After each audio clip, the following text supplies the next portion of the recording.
Get in the goat boat. Notice how comfortable Mr. Goat has become in the host chair as opposed to the co-host goat boat.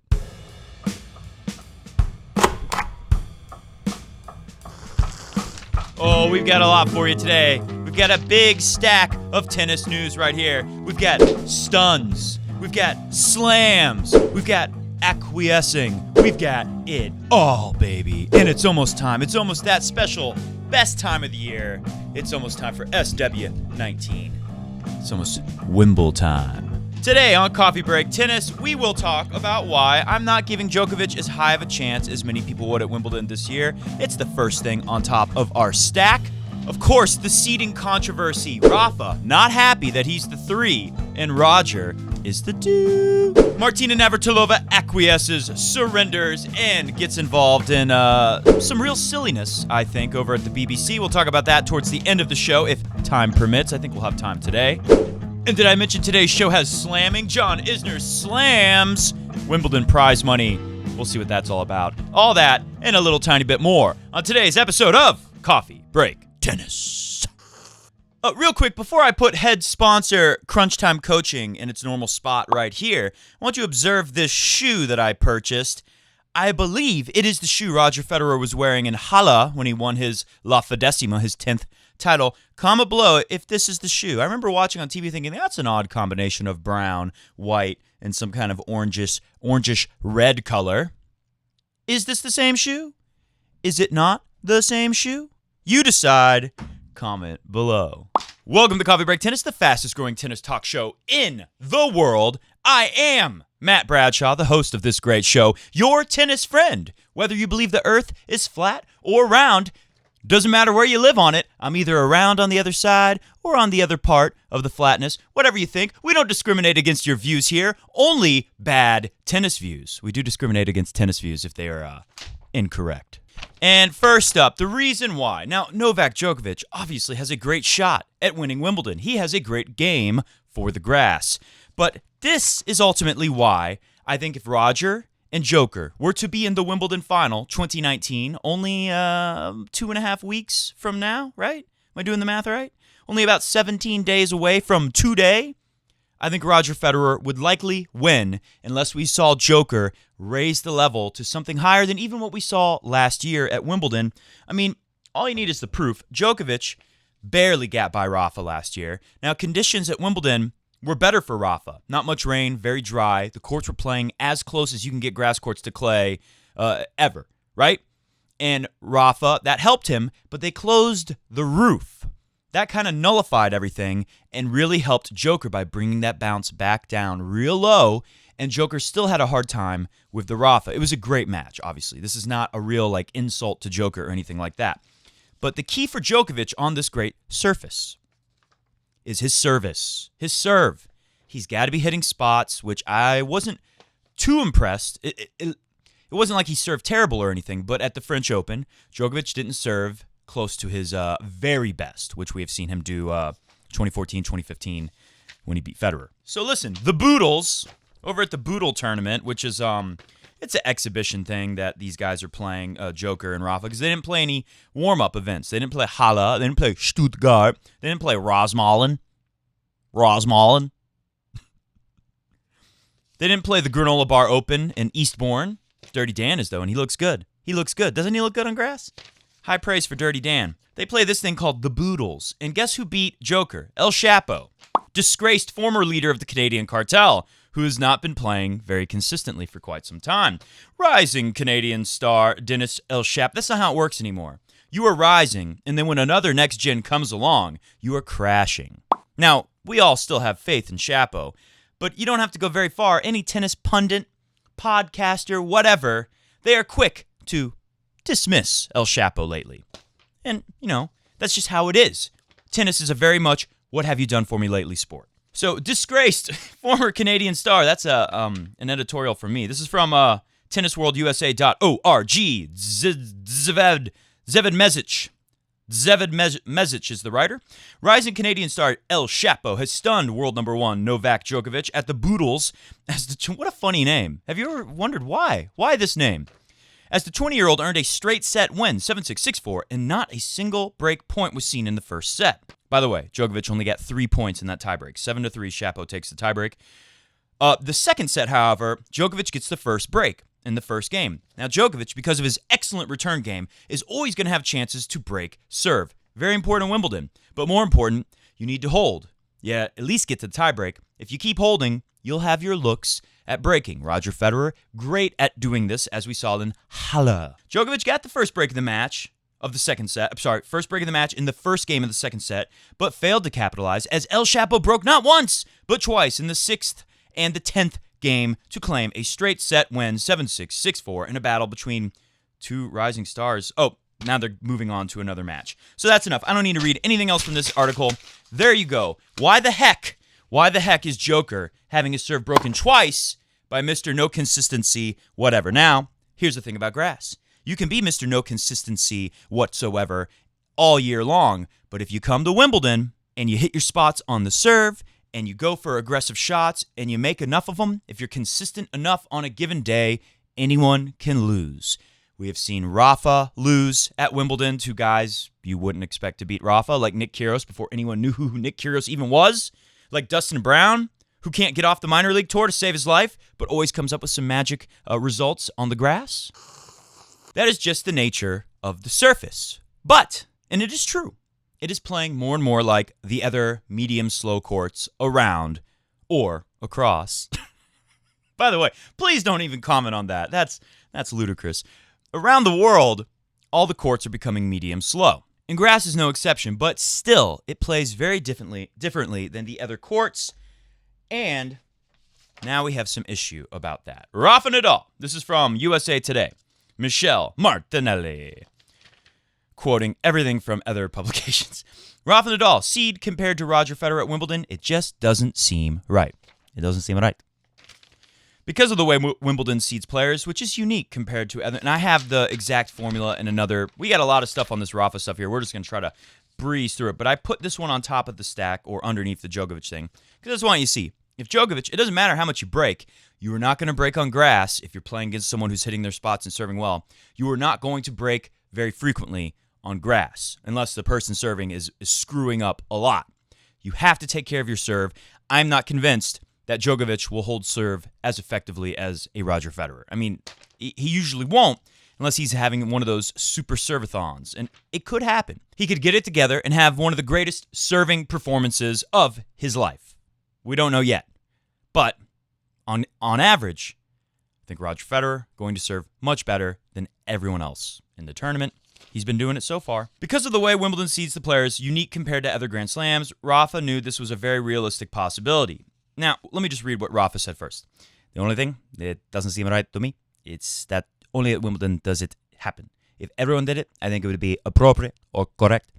Wimbledon, only tournament of the year that doesn't follow the ranking. It is better to be second than third. But if they consider that I have to be third, I will accept. I don't think it's a good thing that Wimbledon is the only one with its own seeding formula. And Rafa has a point. It's a little harder to swallow knowing it only happens here. Why doesn't it happen anywhere else? And the main thing that I think Rafa says it here later, or somebody else says it for him, but it's part of the argument.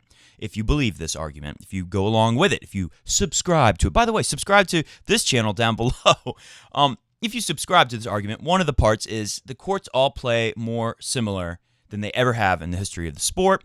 Therefore, Wimbledon, not as special as it used to be. We don't need the special seeding formula, which basically takes into account the last 2 years, your grass court results on top of your current rankings points, if you don't know how this works at all.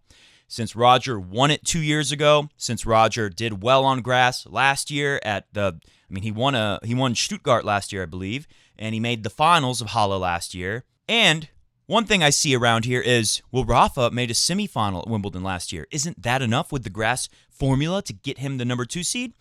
It would have been, but one problem. Roger Federer, he shows up at the French Open for the first time in 3 years, and he gets a semifinal. So they kind of canceled it out for Rafa. It pretty much nullifies it. Oh, your favorite surface, Roger came there and got a semi. You got a semi last year. That evens things out. Roger's still ahead in the grass court formula because of his results. And Roger's had a great year. Roger has won more matches than anyone this year. He won in Miami. He made the finals again at Indian Wells. He's racked up a lot of points. which gave him a chance to do this. He won in Halle this year as opposed to losing in the final last year. It put him just over the edge. Novak Djokovic, 4-time Wimbledon champ, chasing Federer and Nadal's Grand Slam totals, told Reuters he appreciates Nadal's frustration. Joker said, "It's their rules. You have to respect it, though it's a little bit surprising, to be honest. Roger, greatest of all time, won the most Wimbledon titles of any player in history, and if any player deserves this, it's him." Which, when you look at Kevin Anderson being jumped way up from his ranking right now, and the guy's been hurt. I mean, there's not much he's been able to do lately. Maybe that seems a little more crazy to you. But seeing Roger, I think a lot of people will understand, okay, the guy's won Wimbledon 8 times. It makes sense. But at the same time, it's Nadal that he is taking over from as the second seed, so it's surprising to be honest. So here are the official seeds. Put it on the screen. Joker is 1. Along with his ranking, he's defending champion of Wimbledon. Of course he's going to get it. Federer 2, although he is 3. But he's a 3 that's pretty close to Rafa now at 2. Rafa gets 2. Anderson jumps from a ranking of 8 to 4. Anderson was in the final last year at Wimbledon. I can't remember what he did in 2017. Dominic Thiem goes down to 5. Sasha Zverev goes down to 6. Steph goes down to 7. Key down to 8. John Isner shoots up to 9. Semifinals from last year from 12. And Karen got to catch him all the Pokemaster down to 10 from 9. And blah, blah, blah. You can look at the screen to see the rest. Let me just scan through it really quick to see if there's anything crazy. Raonic shoots up a couple. I mean, he's really good on grass, so that makes sense. Marin Cilic shot up a lot, but he was the runner-up 2 years ago, so that helps him a lot. Fabio Fognini drops. Makes sense. Does Berrettini shoot up? Berrettini shoots up. Nothing else is jumping out at me too much. But please, comment below. By the way, we're about to go to a couple of comments. Lots of good comments from below from previous shows. I didn't have time to get any worked in today because I'm going to use some of our great patron saints today. By the way, if you want to become a patron saint, head on over to patreon.com/coffeebreaktennis. The patron saints make this show possible, along with the YouTube ads that we run. That helps quite a bit as well. And you should go over to patreon.com/coffeebreaktennis if you don't want to type it. The link is down below in the description. Because I just wrote an article. I'm going to start posting articles for everyone, not just the patron saints. I might switch this over as a feature only for our Patreon subscribers in the near future. But for now, and during Wimbledon, I'm going to post lots of articles and just... Sometimes I watch tennis and I don't have time to make a show, but I do have time to type out a lot of my thoughts. So I will post it on patreon.com/coffeebreaktennis. There was an article I was watching that really just talks about the crazy nature of grass. Because I was watching Sloane Stephens win the first set 6-1 against Yelena Ostapenko, who, with love and great admiration, we've referred to her on the show as Ostastinko. I know some people don't like that name. It's because she makes the stink face. Mr. Goat is a master of making the stink face all the time. You all know the pouty little stink face, like you've smelled a bad smell. That is the name, plus the nature of her game is she can throw in like 100 unforced errors, which is somewhat of a pungent smell that emits. So I think we can all agree it makes sense at least, but it's really about the face she makes, which is kind of cute actually. It's kind of funny. Endearing. We love Ostastinko here. Anyways, I wrote an article about Sloane Stephens being up 6-1 in the first set she wins, and then all of a sudden she's down 6-0, 5-1 in the third set. Out of nowhere. How does it happen? Grass, baby. And if you watch that match, I write in the article, juniors should have to study this match to see the dangers of missing your spots. On serve, Sloane Stephens in that match literally was putting most of her serves in between the tee or the corner and in between the at-the-body serve and right in the wheelhouse, the strike zone. She just kept setting Ostapenko up over and over to just take huge cuts, as only Ostapenko can do. Oh, will do. She's the only person who just plays with reckless abandon like that. You're just asking for trouble when you serve like that. So take a look at that match if you can find highlights or find the match wherever. And go to patreon.com/coffeebreaktennis to see my I must say, great article. One of the greatest ever written. So, Cole Deutschendorf, I asked people in that article, if you're a patron saint, comment below, what kind of stuff should I talk about in the show today? Cole Deutschendorfer, who has a great name, says, players other than Roger who are capable of making a big run at Wimbledon. Maybe? Well, you're in luck, Cole Deutschendorf, because tennis genius himself, John McEnroe, told RadioTimes.com the guys he thinks can win Wimbledon this year. First up, Felix Auger. Some people are telling me that's how it is. Auger. I like Auger. Auger. I like that better. Oh, there's a song coming from that. Don't you know it? Felix Auger-Aliassime. McEnroe says his best Wimbledon? Well, he doesn't have one. This is his first. It's his debut. I really like the look of this guy. 18-year-old Felix Auger, who's been really good on grass. Obviously, he conquered Steph Tsitsipas, who many people thought would be really good on grass for next gen. I like the look of this guy. There will come a time when the big three are no longer winning all the slams, and the younger guys will step up. He looks capable of doing that. But Cole's question is, who can win this year? And Mac's not really saying it this year. He says this is like an outside chance, basically, and this is a guy who can win in the future. Next up, Joker. Defending champion. Wins in 2011, 2014, 2015. Novak is so efficient, and he's really smart. He's a year younger than Rafa. He's got more slams in him. He might even go past Rafa and Roger in career titles won. Don't get ahead of yourself, Johnny Mac. There's a lot of time to play for Roger and Rafa as well. Next up, Rafa. Winner in 2008 and 2010 against the Birdman, Tomas the Birdman Berdych. With all the hustle and bustle he brings to the court, Rafa's a bit like an updated version of Jimmy Connors. The way he plays has made all those injuries inevitable, but when he's healthy, he can beat anyone. But you know what? It's been a lot of rain. We heard about it at Surbiton, the Challenger grass tournament. A lot of rain in there. This is not going to play the same way as Wimbledon last year, where they'd been through some unseasonal, unusual dry spell. Next up, we got Sasha Zverev. Kind of a strange pick from Johnny Mac. Made the last 16 in 2017. He's coached by Yvonne Lindell, has had some significant victories. People have been talking for years about when he's going to win a slam, but he's been struggling to get over the hump. Now is the time to do it. That's kind of a throwaway prediction. We've seen some good play this year from Sasha, but I'm not picking him to even come close to winning Wimbledon this year. I would replace him with Matteo Berrettini. That guy has been so hot on grass. If he can get anything like that form he's shown on grass thus far, he will be one to watch out for, and definitely someone you don't want in your draw. Stick him in the Joker and Rafa half. Mr. Wimbledon, please. And of course, Roger Federer. How many people did we have here? 5, excuse me. We got 5 here, not 6. Whatevs. 37, champion, 2003, 2004, 2005, 2006, 2007, 2009, 2012, 2017, 2019. Roger's the most beautiful man. He didn't write that. McEnroe says, Roger's the most beautiful tennis player I've ever seen. For as long as he plays, he'll have a chance of winning Wimbledon. In some ways, he's as good as ever, and in some ways, he's even better. I agree right there so much with the Maxter in that Roger Federer is always going to have a shot at Wimbledon because of the nature of the surface. So it comes to something we need to discuss. Comment below if you have, and I promise I'll work you in on the draw show for this one. If you have any opinion on whether or not they should get rid of the special seating system, as Rafa and Greg Ruzetsky has sided with Rafa, because the argument is grass plays more similar to the other surfaces than it ever has before, which is true. Should we throw this out because of that? And I'll say I don't think so, because grass is still the most unique surface of all because of the low bounce. And Greg Ruzetsky even admits the ball still slips and slides on the serve, especially. And if you really knife a slice like Matteo Berrettini has done so well, you get a different result on grass. Maybe a really fast indoor court will be similar. Next up, hey Matt, I would like to hear a few words about Delpo. I'm still really sad about his injury. This is from Simu19, and he'll probably never be back.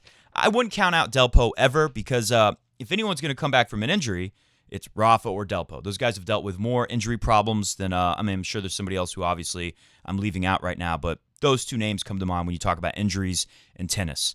And Delpo has proven he knows what to do, clearly. Like, he's been through this before. He's had to recover from several injuries, and he's already started on the process. I think we'll see him back. Now, will he be able to keep coming back over and over from injury after injury like Rafa and still come close to his very best tennis? I don't know. Nobody really knows. That's the scary thing about it. But at least Delpo has a ton of experience in this department now, and he's going to deal with it better than anyone else other than Rafa, the injury management GOAT, master, whatever you want to call it. Lighter Thief, maybe some words on Andy Murray's return, Lopez's insane run at Queens. Also, why did Lopez never make it far in Wimbledon tournaments? This game seems to be so well suited for grass, yet he never got far.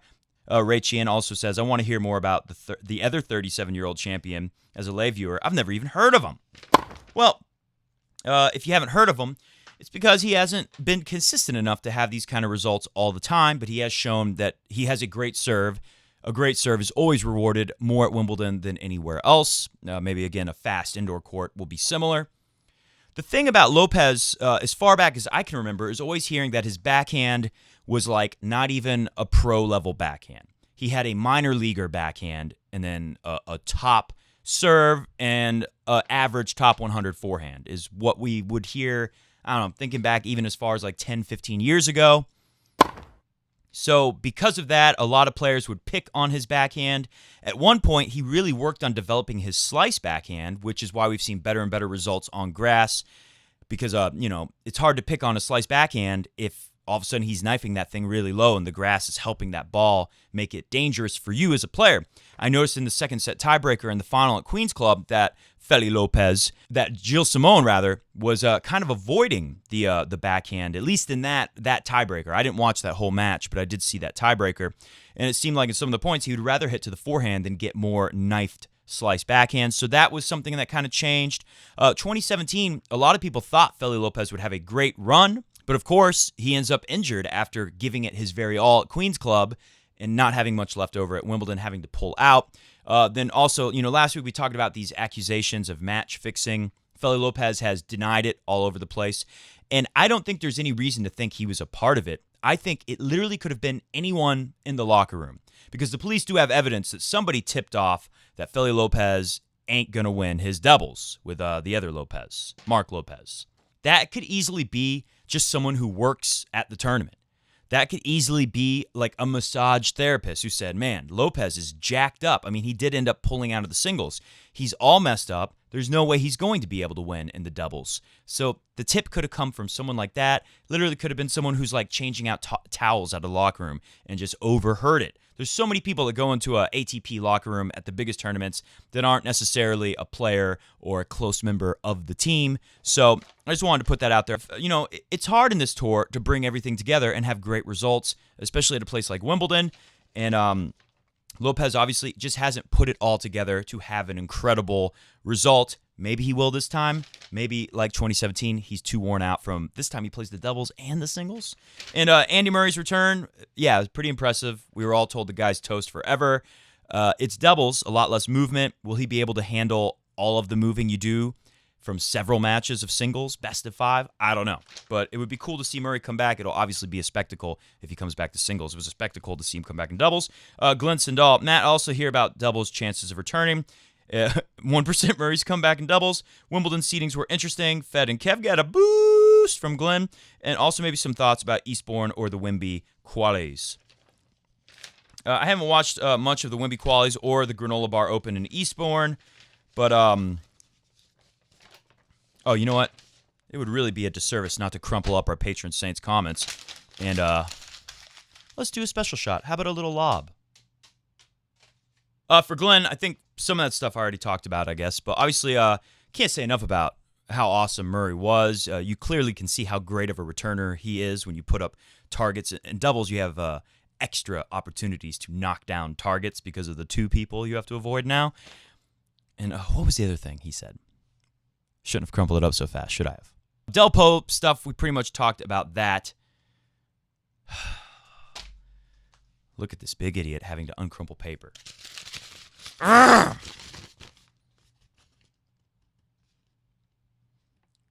The Wimbledon seedings. That's like this whole freaking show is about. Idiot! Hey, I'm a Fed head. I like the Wimbledon seedings quite a bit. I understand thinking, hey, that's weird. Kevin Anderson's been terrible this year. But it is because of injury. And he did make it all the way to the final last year. He earned it. And when people say like, oh, only Wimbledon does this, Rafa, Greg Ruzetsky. Wimbledon's done this forever. You guys could have planned ahead, and you could have foreseen this. It's not news to anyone. All the Fed heads sure as heck were excited that, don't worry, Federer will get the number 2 seed at Wimbledon this year, no matter what his ranking is. We've all just expected it. It was much closer than many Fed heads thought. Rafa almost got it. Now, I don't fault Nadal. I don't want to make it sound like he's out there complaining. In theory, in truth, the way this often works out, I was talking to Peter Freeman from Crunch Time Coaching the other day about how media and people really ravaged and savaged Novak Djokovic because he did not want to blame the conditions when he lost the Dominic Thiem, the wind, the tornado, whatever it was at the French Open. When he lost the team, he didn't want to blame the conditions. He avoided it over and over. Said team played great. They kept asking him over. Eventually, Djokovic said, look, yeah, it's harder to play in the wind, but, we're both playing in the wind. And then everyone jumped all over Djokovic and said, look at him, a sore loser. Blaming the conditions. What a loser. And I take issue with that, and I guarantee you, I don't know for sure, but I guarantee you Rafa was probably asked about this stuff a lot. And eventually he said, okay, I'll talk. I'll bite. I'll give you my thoughts on this. So let's not blame Rafa. But there could be, maybe, this story has something to do with it. Maybe Rafa vented a little.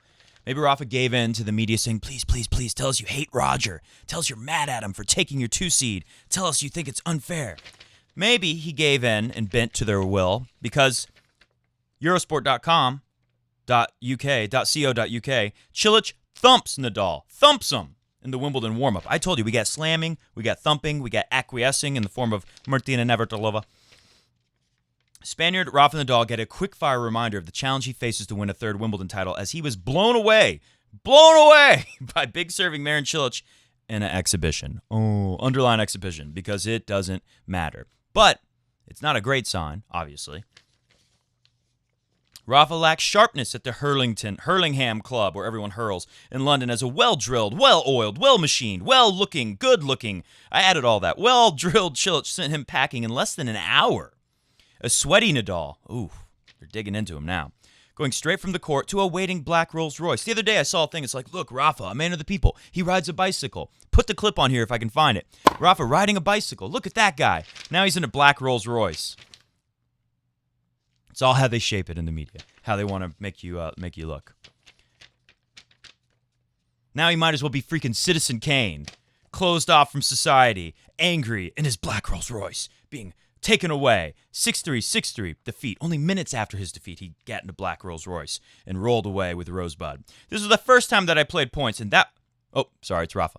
This was the first time I played the points. That was too much for me today, said Rafa. On a record-extending 12th French Open title after this month, he set a court at the Asphalt Tennis Classic along the Thames. I'm excited to be back at the Wimbledons. This type of match today helps us to try to be ready. Of course, I decided to not play a tournament before Wimbledon. I'm 33. I need to save my energy. Hey, Rafa, I know what you're talking about. I'm 33, too. It ain't that bad, though. There's some comments from Cilic here about how they've been doing it for years, the seeding thing, and it helped him, but he could see Rafa's point. Yeah, we don't need all that equivocating. Greg Ruzetsky sides with Rafa Nadal and Wimbledon seeding row. We talked about this a lot today. We won't spend too much time here, but here's the official formula is why I printed this.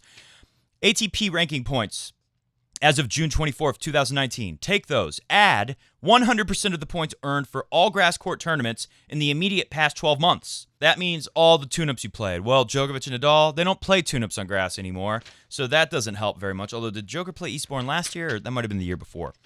Add 75% of the points from the year before that, meaning Wimbledon and all your grass court tournaments from before. So you can quickly see how this worked out in Roger's favor. Sure. So you add, was that when he lost to Gilles Muller? Rafa lost to Gilles Muller in round of 16, I think, in 2017. So you add 75% of those points for Rafa, and really nothing else. He didn't play any other grass court tournaments I can think of. Whereas with Roger, you're adding Stuttgart points from last year, you're adding finalist points at Halle from last year, you're adding, and it's 75% for the best result for the 12 previous. So you're adding 75%, 1,500 points from Roger winning Wimbledon 2 years ago. Rafa didn't stand a chance with that kind of math. And Greg Ruzetsky said, I kind of understand Nadal's point. I don't think it's as relevant as it used to be, saying this system of ranking. It's not a specialized surface like it used to be. Everybody plays. You earn your rankings for 12 months a year. If there was a disparity like there was in the 90s when I, Greg Ruzetsky, was playing tennis, agreed. Because clay was slow, grass was fast, indoors was fast, hard courts were medium. Everything today is medium slow. Grass, apart from the serve, where it still slides through a bit, on the rallies, it's slow. It's slower than clay. Greg Zuritsky says the grass plays slower than clay now. So I kind of feel Rafa went out the last year before to Gilles Muller. It was only because the guy played an incredible match. That's what you're going to have to do. That's true, Gilles Muller played an incredible match, but there's no lying. The surface helped Gilles Muller, who already has a great serve, helped his serve even more. Now, he had to hit his spots for a long, grueling match, but he did, and the grass helped. Plus, Gilles Muller is another one of these guys with not a very good backhand who slices a lot and has gotten very good at slicing, like Feli Lopez did over the years, avoiding hitting that backhand, learning to slice better and better, and of course, grass helps that slice backhand. One thing that's interesting that they changed this year that Ruzetsky says is great is they got rid of the rule where last year when they started playing under the roof, the next day the weather was fine. And the semifinal, if you remember, Djokovic beats Rafa last year, and they didn't have to play the next day under the roof when they interrupted the women's final. A lot of people are angry about that, if you remember. They didn't have to, but Wimbledon said only if both players agree to change the original conditions. We started last night with the roof closed. Only if both players say, open it up, will we open it up? And of course, Djokovic said, no, keep it closed, because it helped him. Lowers that bounce, and that's going to hurt Rafa because his ball's not going to explode and bother Djokovic as much as it would. And Joker's going to be able to take advantage of some slice backhands and keeping the ball really low on Rafa, which just a really low ball, it's harder to get your forehand going with that low ball. I can tell you from experience, anytime I play someone with a great slice, the one thing I notice is that if I don't get really low, and this is on a hard court, if I don't really get under that thing and swing super early and get going with it right away, I'm going to catch a thing low and close to the body and awkward, and it's just, you have no chance to get that ball over the net. You got to get under it, and you got to catch it real early if someone's really knifing a slice at you. I imagine on grass, I haven't really played on grass much, I imagine it's even worse. A couple more things, then we'll get out of here today. John Isner slams first round Grand Slam prize money ahead of Wimbledon. In a letter to Forbes magazine, Isner claimed that he would lose money if he were to lose in the first round at SW19 Wimbledon this year. For example, when I travel to a Grand Slam, I need to find a place to stay with my family and my team. 256 players, in which I include myself, in addition to tourists, television, media, the entire tennis industry. We are all looking for houses in the same neighborhood in the same weeks. At Wimbledon this year, I found a nice house within walking distance of the All England Club for £30,000 for the whole tournament. So hopefully he doesn't have to pay all that and then lose first round. Oh my God, that would suck. Maybe, although he probably does have to pay all of that up front just in case he's there, because that would be really hard to book the place if, we had a guy who was going to rent the whole thing, but now he pulled out because he lost first round. Now we got to find someone else. Yeah, I bet you it's a nightmare finding a place to stay at Wimbledon. The cash prize of a loss of the first round is £45,000, which together with the flight, salaries, expenses of my teams would make the tournament a massive waste of money for me. Prize money has been a big talking point in tennis with players with noted losers such as Vasek Popsicle and Taylor Fritzy Boy also stating the need for players to get even more prize money at lower rounds or level. The Popsicle himself posted this tweet: ATP singles players' year-end earnings in 2018 before taxes and expenses. Player ranked 600, 14,000. Ooh, that's not a lot. Player ranked 500, 18,000. Player ranked 400, 36,000. Player ranked 300 in the world, 76,000. The glamorous life of the middle tier of professional tennis equals losing money. The ninth seed at Wimbledon also backed up Popsicle and Fritzy Boys, claiming that taxes was a huge factor. John Isner is the ninth seed. And how much money you keep. In addition, taxes must be included. For example, of the £45,000 in the first round of Wimbledon prize money, I think they take out 45%, which is really high. Yeah, no kidding. So, hey, that's not news there. It's been tough to make a living on tennis. I remember Peter Freeman, genius tennis coach, told me a long time ago that you have to be insane to try to go pro in tennis. That it's just not even worth trying unless you know you are insanely good and you actually have a shot. Because if you're not top 100, you're losing money. You need like rich parents or something like that to support you the whole way. All right, last story of the day. Some people will probably be upset with me, but I don't think too many because mostly smart people here watching Coffee Break Tennis. Martina Navratilova, if you'll remember, said that transgender, meaning biological men who become women through the magical transgender process. I'm not an expert. I'm no scientist. I don't know exactly how it works. But I do know that if you do this, you will basically have men who are transitioning but are still playing mostly like men, I would imagine, in the women's draw. So Martina Navratilova said that would be cheating to allow this, and she got slammed. She got removed from the LGBT Sporting Association or whatever the thing was that she was a part of, and this clearly hurt her. And I understand why it would hurt her. She has devoted her life to fighting for the rights of gay and lesbian people. So this was probably a very big slap in the face kind of feeling for her, a stab in the back, whatever you want to say. Former champion Navratilova says it bothered her. Obviously. It bothered her that her previous comments hurt people. She says the struggles faced by trans people are too often underestimated and wants sports to change its rules so trans athletes are not excluded. But she doesn't exactly say how, because there's really not a solution that makes any sense here. The 18-time Grand Slam tennis champion was criticized earlier this year after using the word cheating when discussing whether trans women should be allowed to compete in women's sport. Again, biological men who transition into women, trans women. She later apologized, but was dropped as an ambassador by the LGBT sport body Athlete Ally. Now, the 62-year-old has made a BBC documentary exploring the issue, which should read, now the 62-year-old has made a BBC documentary saying, please, please, I'm sorry. The film, The Trans Woman Athlete Dispute with Martina Navratilova. What a name. Not a very good name. Could have come up with a better name. But again, it's not about making something great. It's about apologizing. Apologize. She meets and discusses trans women in sport with a range of athletes, trans women, and scientists. What I have come to realize, says Martina, is the biggest thing for me is just the level of difficulty trans people go through cannot be underestimated. Yeah, I'm sure it's quite tricky. And, it probably should be. We probably shouldn't just let anyone say, I'm now a woman, and go compete against actual women. The fight for equality and recognition is just huge. She tells Transmedia Watch founder Helen Belcher, I hurt people with my comments. That bothers me. I campaigned all my life for LGBT rights, which is true. Later she adds, that being said, still for me, the most important thing is sports, and we have to remember trans rights and elite sport are two different things, although of course they are connected. A lot of backtracking and apologizing. What's the right way to set the rules so that everybody feels like they have a fighting chance? It feels to me that it's impossible to come to any real conclusions or write any meaningful rules until more research is done. So here you go. She does all this only to say she doesn't know anything. She's totally surrendered on her previous position of it shouldn't be allowed.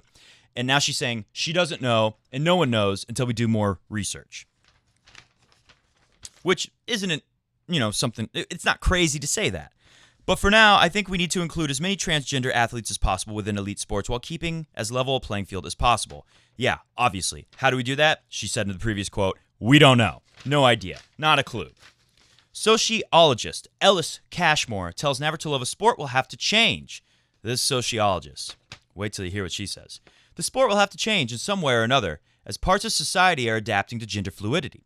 But she admits she has been struggling to find an alternative. I don't think women's sport will look the same in 10 years, says sociologist Ellis Cashmore. I think a great many sports are going to have to come to the terms with the fact they are going to have to mix the sports. Oh my God. So basically they're saying, let's get rid of women's tennis. Let's just cancel women's tennis. Great idea. That's great for equality. In other words, dissolve the binary completely and just say they're open. Again, we're going to dissolve the binary and open it, meaning we're going to dissolve women's sports. There will be no top women who will compete with the top men if you were to open it up. This is insanity. This won't happen. Society has changed so much, has it? The rules certainly need to evolve. Navratilova agrees. She agreed with this crazy thing that we're going to open it. Navratilova does not agree with that. She knows it's nuts, but she's been backed into a corner. These were her friends. They're going to throw her down the tube if she doesn't go along with what they're saying. So she is totally surrendered in this thing. If you don't adapt, you've got problems. So we'll keep adapting. We'll try to find a happy way forward. Yeah, sure. Sounds so simple. There's no happy way forward. Either you let guys play in the women's draw or you don't. You already heard it from the sociologist. The only way to do it is to dissolve the binary nature and just let everyone in. Hit the music. This is outrageous. You're literally talking about destroying women's tennis. You will get rid of it completely. Anyways, comment below what you think about that. Am I overreacting here or am I reading this right? It's a little bit crazy. We will be back on Friday with a Thank You Mr. Wimbledon style edition draw show for Wimbledon. I'm so excited. I'm just hoping to see, something like Novak Djokovic first will face Dustin Brown. Could that happen? Then he'll play second up. Djokovic will play Nick Kyrgios. Comment below your dream draw. We'll see. Oh, that would be great if you commented below a dream draw, and then on Friday we have the real draw, and they're exactly the same.